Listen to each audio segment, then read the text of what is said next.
ఈ వీడియోలో మనం మొత్తం 6 సంవత్సరాల పాత పేపర్లు చూడబోతున్నాం. 2024 పేపర్ మనతో షేర్ చేసుకున్నది Shiva. Thank you Shiva. AP intermediate first ఇయర్కి సంబంధించిన అన్ని సబ్జెక్టులు 5 నుంచి 10 సంవత్సరాల వరకు పాత పేపర్లు డిస్క్రిప్షన్లోను మొదటి కామెంట్లోనూ ఇచ్చేసాం వాటి లింకులు. మీకు కావాల్సిన సబ్జెక్ట్ ఏదన్నా ఉందనుకోండి, ఆ లింక్ని క్లిక్ చేసి ఆ పేపర్ మీరు చూసుకోవచ్చండి. లాంగ్వేజెస్కి వచ్చేసరికి ఏమవుతుందంటే ప్రతి 3 సంవత్సరాలకు ఒకసారి సిలబస్ మారిపోతూ ఉంటుంది. గుర్తుపెట్టుకోండి, సిలబస్ మారిపోద్ది. సో మా టెక్స్ట్ బుక్లో ఉన్న చాప్టర్లోంచి దీంట్లో క్వశ్చన్లు లేవు అనిపించాయి అనుకోండి, సో సిలబస్ మారింది అని అర్థం. మరి అటువంటి టైంలో పాత పేపర్లు ఎందుకు చూడాలండి? గ్రామర్ కోసం. గ్రామర్ ఏదైతే ఉంటుందో అదే ప్యాటర్న్లో మనకు ప్రతి సంవత్సరం అవే గ్రామర్లోంచి వచ్చే క్వశ్చన్లు అదే ప్యాటర్న్లో వస్తూ ఉంటాయి. సో గ్రామర్ కోసమైనా పాత పేపర్లు చూడాలి. మీ దగ్గర కూడా ఏదైనా క్వశ్చన్ పేపర్ ఉందనుకోండి, మీ ఎగ్జామ్స్ అయిన వెంటనే మా మెయిల్ ఐడి taajquestionbank@gmail.comకి మీ పేరు ఊరితో సహా పంపించండి. పర్టికులర్గా తెలుగు మీడియం స్టూడెంట్స్, ప్లీజ్ మీ పేపర్లు మాతో షేర్ చేయడం మర్చిపోకండి. ఈ వీడియోలు మీకు ఎలాగైతే ఉపయోగపడుతున్నాయో మీరిచ్చే పేపర్లు కూడా నెక్స్ట్ వచ్చే స్టూడెంట్స్కి అంతే ఉపయోగపడతాయండి. మీ దగ్గర 10th క్లాస్ పేపర్లు ఉన్నా పర్లేదు, అవి కూడా షేర్ చేయండి. మా మెయిల్ ఐడి taajquestionbank@gmail.comకి నీట్గా ఫోటోలు తీసన్నా పంపించండి, లేదా క్యామ్ స్కానర్ లాంటి ఏదైనా యాప్ ఉంటే దాంతో స్కాన్ చేసైనా పంపించండి అండి. 2023 పేపర్ మనతో షేర్ చేసుకున్నది అంజిబాబు. Thank you Anjibabu.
రెండు 2022 పేపర్ మనతో పంచుకున్నది రమేష్.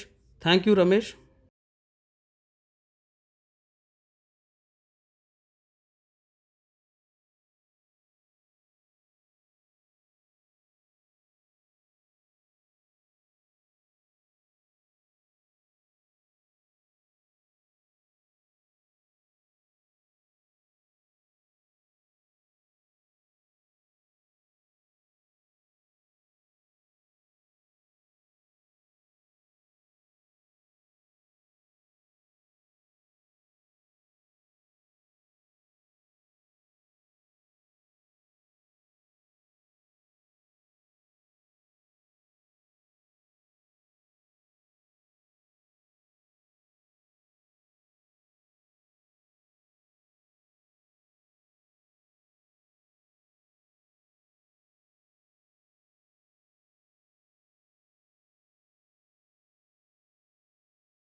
రెండు 2021కి వచ్చేసరికి ఎగ్జామ్ క్యాన్సిల్ చేసింది గవర్నమెంట్. అయినా ఎవరైనా మంచి మార్కులు తెచ్చుకొని కాంపిటేటివ్ ఎగ్జామ్స్లో మనకు ఆ మార్కులు పనికొస్తాయనుకున్న వాళ్ళ కోసం సెప్టెంబర్లో ఒక కంపల్సరీ కాని ఎగ్జామ్ అనమాట, చాయిస్, మీరు రాస్తే రాయండి లేదంటే లేదు అని ఒక ఎగ్జామ్ పెట్టింది. ఆ పేపర్ ఇక్కడ ఇచ్చాం మేము.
ఇంకొక వీడియోలో మళ్ళీ కలుద్దాం. అప్పటి వరకు బాయ్.